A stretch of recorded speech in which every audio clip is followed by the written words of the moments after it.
فقولا له قولا لينا لعله يتذكر أو يخشى قالا ربنا إننا نخاف أن يفرط علينا أو أن يطغى قال لا تخافا إنني معكما أسمع وأرى. Bismillahirrahmanirrahim. Bonjour, que la paix soit sur vous. Dans ce cheminement de tous les courages dans notre vie quotidienne, il en est un sur lequel nous nous arrêtons peu et pourtant il est déterminant dans notre façon d'être avec Dieu, d'être avec notre conscience et d'être avec tous les êtres humains. Il n'est pas facile. Il est peut-être l'un de ceux qui est le plus difficile dans notre intimité. C'est le courage d'être seul.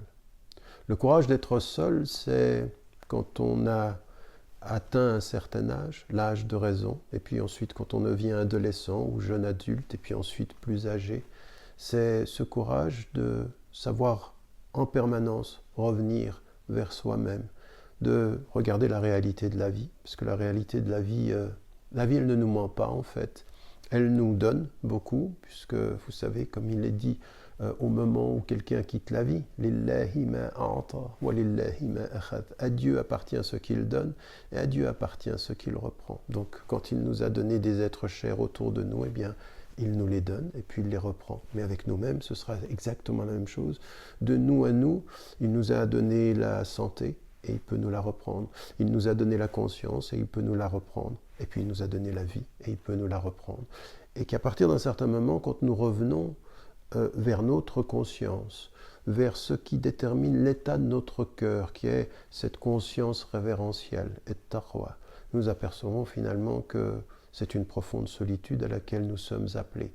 Non pas une solitude de ceux qui s'enferment, mais une solitude de ceux qui se savent seuls au moment où ils s'ouvrent au monde. C'est-à-dire qu'ils ne se perdent pas dans le monde. Comme disait le poète Baudelaire, savoir être seul dans la foule, et puis aussi savoir être foule dans sa solitude, c'est-à-dire savoir se parler, savoir méditer. Ce qui est, de ce point de vue, le retour à soi-même, le retour à son cœur. Quand il nous est dit dans le Coran, Inna akramakum indallahi atqakum, le meilleur d'entre vous, le plus noble, c'est celui qui a la conscience révérentielle la plus profonde. Cela veut dire que par rapport à tous les hommes, nous ne pouvons rien dire, mais par rapport à nous-mêmes, il faut savoir dans notre solitude, dans le silence, sans mots, dans la prière, dans la méditation, loin de tout ce que les êtres humains peuvent dire et juger, eh bien, revenir à soi et se savoir seul, savoir qu'il n'y a que deux êtres sur la terre qui connaissent notre valeur, Dieu et nous-mêmes. Nous-mêmes. Et en plus même, parfois, nous nous dépressions, nous ne la connaissons pas, et c'est ce à quoi Dieu nous appelle.